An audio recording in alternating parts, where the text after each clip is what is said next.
One time, I was describing to my mother when she was still alive this movie I'd seen. I was very excited about it. It was a gritty, realistic drama. And right in the middle of my explanation, she sort of dismissed me by saying, I don't want to go to the movies to see gritty realism. I want to go see rich people in love in Technicolor. Well, if you're like my mom, I sort of have to apologize for our Bible study so far. I have to say I didn't pick these scriptures, but they certainly are not rich people in love in Technicolor. After Proverbs, we went through Ecclesiastes, written by somebody that I think was just clinically depressed. And then we went through the righteous indignation of Job, who felt like he was treated unjustly. And now we get to Lamentations. Lamentations has been described by one biblical scholar as an elegy to a fallen hero. It is a series of poems about the destruction of Israel, and it's sad and it's angry. It is all poetry, and we'll talk about Hebrew poetry next week, but this week I think this is a good opportunity to remind ourselves of what prophets are. We might think of prophets as being miracle workers. Last week in our Old Testament lesson we heard, never before or since has there been a prophet like Moses who did all of these wonderful works. And some prophets did perform miracles.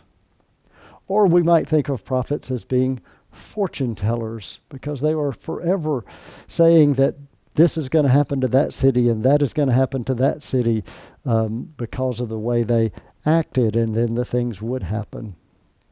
But the true nature of a prophet was to serve as a go-between, somebody who would represent God to the people and represent the people to God.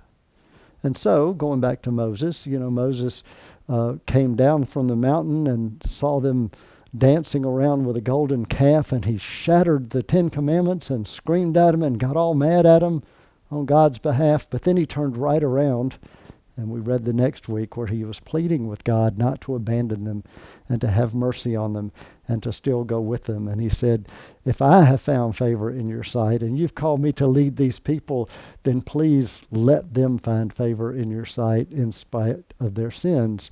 And so he sort of negotiated on behalf of the people to God. The events that are lamented in Lamentations follow years and years of prophets warning Israel about God's wrath. Israel was very unfaithful. Not only did they sometimes worship false gods, but they were forever putting their trust in foreign powers, usually Egypt. And the prophets would tell them, you can't rely on foreign powers. You can't rely on human power. You have to trust God. You have to rely on God. The people didn't listen. And so finally, the wrath of God fell on them just exactly as the prophets had foretold. But Lamentations shows that the prophets still care deeply for the people. Even though the destruction came that they had been foretelling, now they are nevertheless struck with sadness and grief and deep sorrow, because God actually did, in their eyes, extend wrath to Israel, which caused Israel's humiliation and destruction and sorrow. It was Israel's downfall, just as they had predicted. But it is a measure of their love of the people, that instead of saying, I told you so, instead of lording it over them, instead of jeering at the people taken into exile, now they are lamenting once again on behalf of the people and pleading with God to have mercy in spite of the wrath that was part of God's justice in the eyes of the prophet. Even though they suffered justice, now the prophets on their behalf are pleading for mercy. And that's part of what's going on in Lamentations. The interesting part for us is this. even in the midst of our suffering, and we do suffer.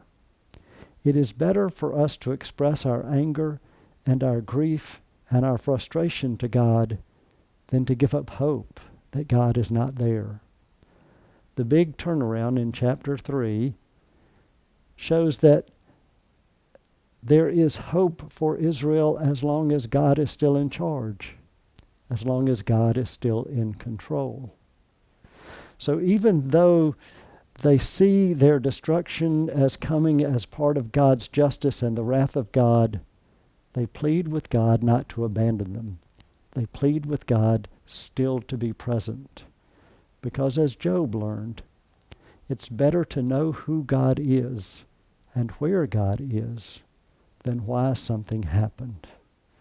So I hope when we read Lamentations, we'll think about our own suffering, our own heartbreak, our own frustration, our own grief, and be honest about it. Be honest to God, even if we know we deserve it, and we probably do, because all of us fall short and don't do what we're supposed to. We can still have hope in the mercy and love of God, because we are still God's children.